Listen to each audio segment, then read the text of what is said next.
Rochester, Hill, Road, Suite 1A, Rochester, New Hampshire 03867 is committed to keeping you on time with your busy schedule.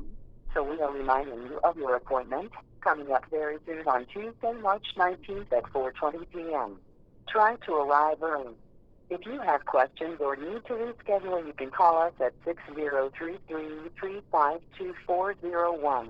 If this is a telehealth appointment, you do not need to come to our office. We will call you 15 to 30 minutes prior to your telehealth appointment with additional instructions.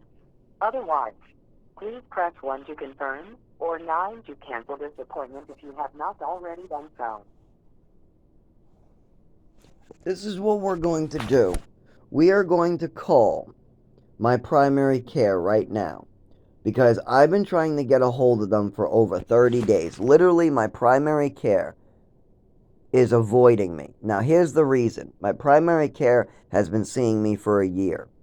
They played my mother's game. They fed into my mother's fantasy, and I got hurt. My primary care had me crawling across 108 busy traffic to go and see them. I had no cane, no wheelchair, nothing, and I couldn't get up. So they had me crawling across a busy traffic.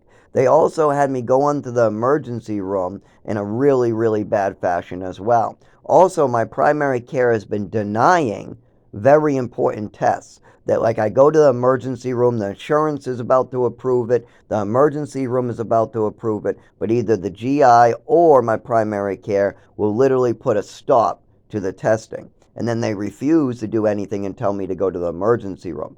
So these doctors will tell me to go to the emergency room, but then tell the emergency room not to do anything and just release me. Then I'll go back to the primary care. They'll do nothing but tell me to go to the emergency room. Then I'll go to the emergency room. My primary care and my GI have told them to do nothing, so they release me. Then I go back to the primary care and the GI. They tell me to go to the emergency room. Then I go to the emergency room. The emergency room doesn't keep me or do any testing, and they release me.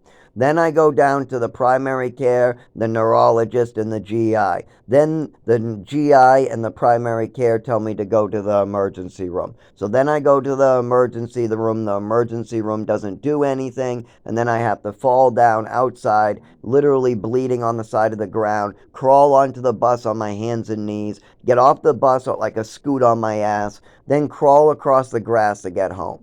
I'm not kidding. This is what my primary care has been putting me through. And literally I needed a wheelchair or a cane 6 months ago, and I'm just recovering from the need of it now. I think I'm actually recovering. I think I'm going to be able to stand up for more than 15 minutes very soon. But the doctor has known about this stuff for a year. I've been complaining about a pre-existing condition now since I moved to New Hampshire. The GI is now about a year and a half in. We got the kidney pain about a year in.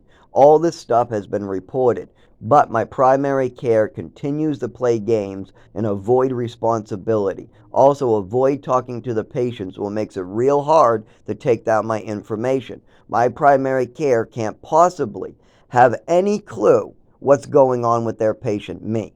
I guarantee it. Any word coming out of my primary care's mouth is probably not educated, not true, or helpful. Now, the reason for this is a doctor is only as good as the information they're given by a patient. So if a doctor is playing games and avoiding the patient, they're also avoiding the patient's information to perform their job. So my doctor is avoiding working and doing their job, just sending robots everywhere, changing appointments around, avoiding phone calls, hanging up on me, things like that. I just want to know where the paperwork is for my work. My work has been waiting for paperwork from you for 30 days. I've now left 8 voicemails about the paperwork from work. My boss has left me 14 voicemails and text messages. I am getting voicemails and text messages, and then I call my primary care and they play games. So I take the calls and I go, I'm sorry, but I don't know where the paperwork is yet. My doctors haven't looked at me yet. They haven't taken my information. I have no diagnosis about my seizures. I have no diagnosis about the shakes. I have no wheelchair. I have no documentation of why I can't walk. I have no documentation of why I need a cane, why I need a wheelchair. None of that. So literally, I'm falling down in public. I'm getting hurt. Ambulances are taking me off the road. Or I'm being left there without help. And then I'm just forced to crawl back home, rest, and try again. This is fucked up shit. Nobody deserves to go through this. So I'm going to call my primary care back right now, and we're going to do a part 2 to this. Seeing as I hung up on the voicemail, I didn't confirm the appointment, and I did not cancel it. We just hung up. So I did not press 9 to cancel, and I did not press 1 to confirm. I want to hear back from the doctor first. So let's call them, and you can hear what happens.